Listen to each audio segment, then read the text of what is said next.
Good morning, everyone. How are we today? Good. All right. Just seeing you paying attention, that's all. All right, let's begin. The Democrats know their socialist agenda is not what the country wants.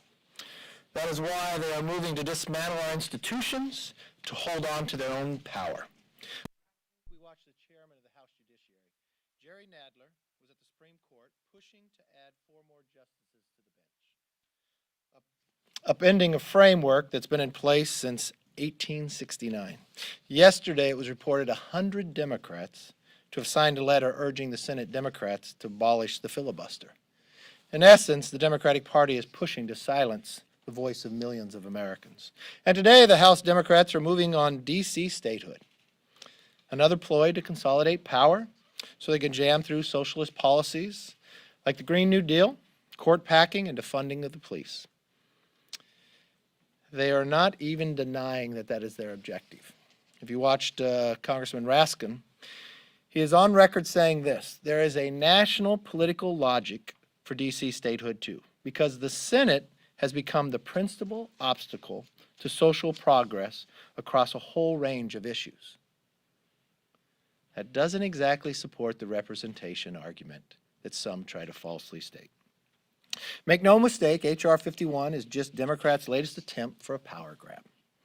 While Democrats are trying to control the lives of the American people by force, Republicans are working on showing that we have the right policies to effectively govern. Since March 15th, nearly a third of our conference has traveled to the border to observe the crisis that Biden has created. By contrast, the top Democrat in charge of the border situation has spent a month avoiding the southern border. We have offered common sense solutions to address Biden's border crisis, but Democrats have chosen inaction. In doing so, I know the vice president, I think, isn't she going to the northern border? Is it tomorrow? And not going down to the southern border? So because we have so many members have gone, we put together a combination from each trip, not only from what we have seen, what was reported. So if the vice president will not go, Gary Palmer, our policy director, has put together from each and every trip going through, and I think it's on your chairs as well, so she can learn firsthand of the crisis that has happened based upon their policy. What I continue to see is the actions of the Democrats is more about control of our lives. Control the elections, control another branch of government, when you try to pack the courts, controlling further elections by trying to have D.C. statehood, but avoiding the biggest crisis of all. If you ask Americans what they want, it's just 4 simple things we should be focused on. Just going back to work, back to school, back to health, and back to normal. That's what the Republicans have focused on, and that's what we'll continue to focus on. I know the speaker was here earlier, and I understand she got a question about that she has been in communications with Republicans on what she's doing on the commission. I have gotten nothing from her. Leader McConnell has received nothing from her. She was even in my office yesterday. She could have dropped the letter off. Nothing from her. So I'm not quite sure who she's talking to or what she's talking about. With that, let me open up for questions. Yes, sir. Sir, there is this audit of ballots going on in Maricopa County out in Arizona. And I'm wondering, is there a value in an audit like this at this point, given the election happened so long ago? Also, if there is a material difference in the vote totals in this audit, this ballot audit, what is the way forward given the election happened so long ago? I think audits are always good. Makes you, regardless of what comes back with an audit, you could always clean up or see if what you're doing right or see if there's any problem. I always believe in continual improvement. So it's a state, has the ability to do it. Yes, Jake? On the January 6th thing, let's say you did get a piece of paper and what she's laid out is she's going to give you equal representation, Republicans and Democrats. She's going to make subpoenas a joint decision between the chair and the vice chair or a vote of the committee. So those. Okay, I've only heard that in Punch News. I have not heard that. Did I plug you enough by saying that? That was pretty good. For purposes of this question, how do you? I mean, could you just give us a little bit of your thoughts about what that would mean? In all due respect, I'm not going to negotiate through Punch News or others. Punch Bowl News. Punch Bowl News. I'm sorry, I'm getting it wrong. I'm getting it wrong. I just became a subscriber last week. Give me a break. I'll get a check on that. Oh, have we finally? I don't know yet. but I'll Okay. look, yeah. Look, I was very clear with the speaker early on, so was Leader McConnell, and so were those who did the 9/11 Commission. For any commission to work or for any ability, it has to be in a fair process, equal number of Republicans, subpoena, and a number of others. We said that was the minimum to sit down to negotiate. She hasn't even responded to us or talked to us, so it's still a long way away. I think if anything is going to happen, she's going to have to talk with us instead of saying she's talking to some Republicans. We don't even know if they're elected who she's talking to. Leader McCarthy. Yes. Leader McCarthy, have you seen the Senate infrastructure proposal, and are you negotiating at all with senators on what House Republicans would be able to support? I have not seen what the Senate has proposed, but no, we're working on our own bill. I have talked to one person in the White House about that as well. Do you have an idea when your own bill might be proposed? Yeah, it'll be very soon. Very soon. We'll show it to all of you. Yes. President Biden plans to, address a joint session of Congress next week. Have you been briefed by the Capitol Police, any, relevant law enforcement affiliates on the posture for the joint session? Do you have confidence in the ability to make sure that it's a safe event? I'm very, feel very assured that it's a safe event. I'm very sure of our security and safety here. I haven't been briefed on that in a special meeting, but I've reached out to him, talked to him prior to other actions that had taken place this week as well. Yes, sir. You're going to Florida this weekend. Are you going to stop down in Palm Beach? Not till Sunday. Are you going to stop down in Palm Beach ahead of time, I'm or going will- to Orlando, then I'm coming back because of the Joe Biden speech, so I'll be there Sunday, Monday, and coming back on Tuesday after our retreat. Have you asked the former president if he would come visit? I just spoke to the former president yesterday, talked to him quite often. Come visit. Well, we don't put out the invitation to the retreat, but this retreat, you have to understand, is the way we're designing it is a policy retreat where we're naming 7 different task force, where we're working on the issues and building through. We don't have any federal speakers coming, talking to us in here. I look forward to the president coming back and talking to the conference, but that isn't this one. This is a policy conference based upon members themselves, knowing what we have gone through because of COVID and others. This is our first chance to get together. We're breaking out the entire conference in different breakout sessions with policy. It's not like retreats in the past where there's federal speakers coming in. We don't have any. But I welcome the president coming and speaking to us. Last question. Yes. I want to ask you something that former President George W. Bush said earlier this week. He described the Republican Party as isolationist, protectionist, and to a certain extent nativist. Is that what's your response to that characterization? And do you think you're doing enough to condone extreme elements of your party? Well, let's take, you got 2 questions in there, right? If I refer to correctly. If I looked at the last election, the Republican Party in Congress, if you're looking at Congress, has elected more women than at any time in the history of the Republican Party. We broadened our party with the number of minorities as well. Every single Democrat that lost 15 lost to a Republican woman or a Republican minority. So the description that I've heard you say seems quite different than what reality is playing out today. I think my record stands for itself. I removed Steve King from committee. When I landed from a flight last week reading Punch Bowl News, I put a tweet out right then. We will always condemn any language and any racism that we see in that process. Yes. You guys have made a big deal about suspension votes in the last You few guys. weeks. And on those, there's been an average of 24 no votes. And these are bills that are mostly seen as non-controversial, which is why they're on the suspension calendar. Take 2/3 to pass. Some of those topics have been anti-carbon monoxide poisoning, reauthorizing the U.S. Doping Agency for testing Olympians, protecting Saudi dissidents. Do you fear that having a portion of your conference, about 1/10 of it, consistently voting for things that the rest of the House seems to see as non-controversial, makes your party look more radical?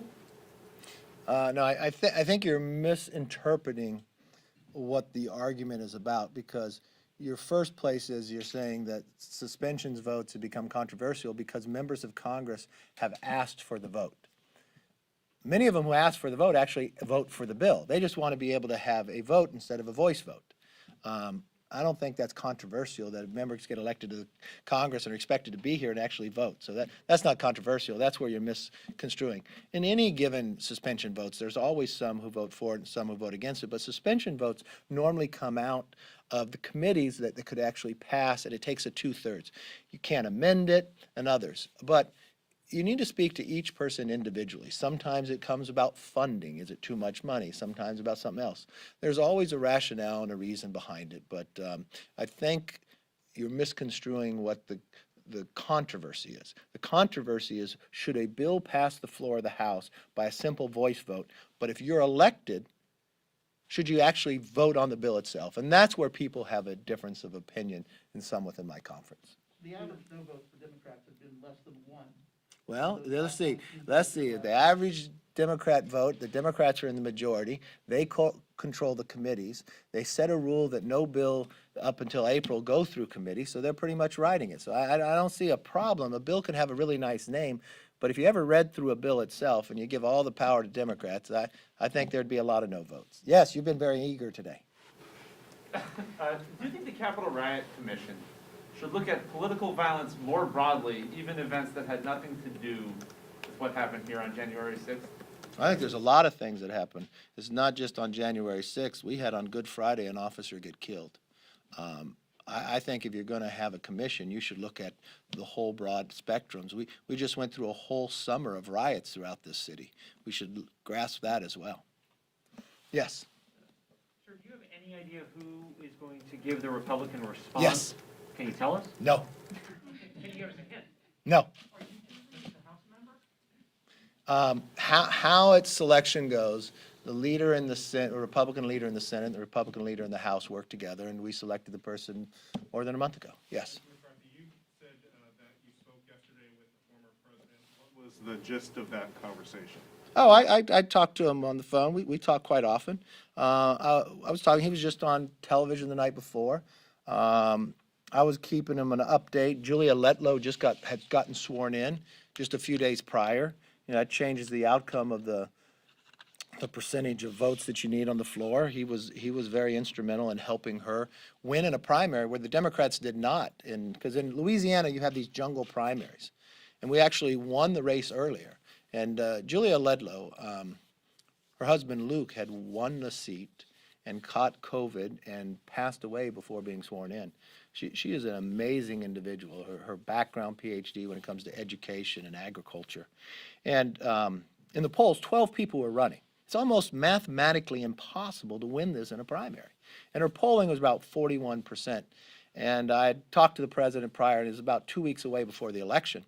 And I was talking to him about Julie, and he knew Luke as well, and he wanted to get involved. And when he got involved, it kind of shifted the race, and she ended up winning by 65% of the vote. He was very vested in, like many of our races in the last that we were able to win. I mean, just since you're all reporters, you want to make sure you always have the facts right. I know you asked a question earlier about President Bush, and I'd like to have a discussion with him to understand what his feelings are. I want to know that it's not within Congress, because this was the first time since 1994 that no Republican incumbent lost.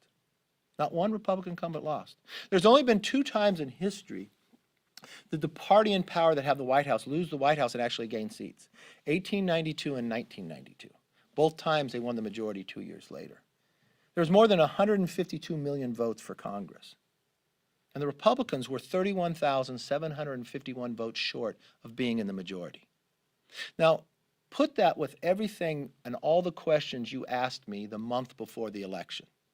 The number one question you would ask me is, what's going to happen after I lose 15 seats? Could I still be leader after 15 seats? Not one of you would ever give the premise of the idea that Republicans would even in 1 seat. Then what happened was, you listened to Speaker Pelosi, who told you that she was going to not only keep the majority, she's going to win the majority for the next generation. You had Steny Hoyer stand up here as majority leader and tell you they were going to win 15 seats. They had the number right, the party wrong.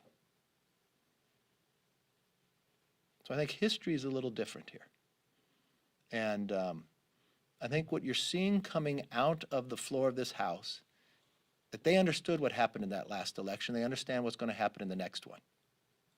So what they're proposing is not something that puts more people back to work. When you're the majority party, you control what bill is going to be H.R. 1, the most important bill of your majority. We had just gone through a pandemic, 10 million people out of work, millions of children have not been back in school in more than a year, and their H.R. 1 was about changing the election law to protect themselves, to continue to get elected. Then they wanted to pack a court. Now they want to change a state. I don't know how many of those 10 million are not getting elected because they won't do their work. Then they created something on day one by an executive order. They created a crisis at a border. If you go to California, along the border in California, there is a fence that is open. That the mechanism broke, but it cannot be fixed because of the president's executive order. One side's Mexico, one side's the United States. So you have to park a truck there. When I went to El Paso, along the border, to a new processing facility that we built under the Trump administration, and this government, we built it larger than we'd ever think we'd need it, 98,000 square feet. It met capacity that first day I was there. That meant 120 border agents could not be on the border protecting. I went up to Monument 3 to view it for myself, and I asked the border agents the question. They told me that they are capturing people, not just from Central America, but are on our terrorist watch list from Yemen. When I announced that at a press conference, you would think policymakers would say, oh my God, we need to protect our nation. Gallego, congressman on the other side of the aisle, called me a liar, challenged me on Twitter because he has the same approval for security clearance as I do. You had another Democratic congresswoman said I wasn't telling the truth. Day later, when they get the truth, maybe because of COVID and distancing and separation, they haven't been able to get close enough to apologize. They don't have to apologize. I just want them to do their job and protect Americans. In that time frame, we have caught 2 more people from Yemen coming into America, and they weren't together. They're on separate days. And I raised this question with you. Why are they coming here? How are they getting in? Who are they meeting with? And what do they have planned?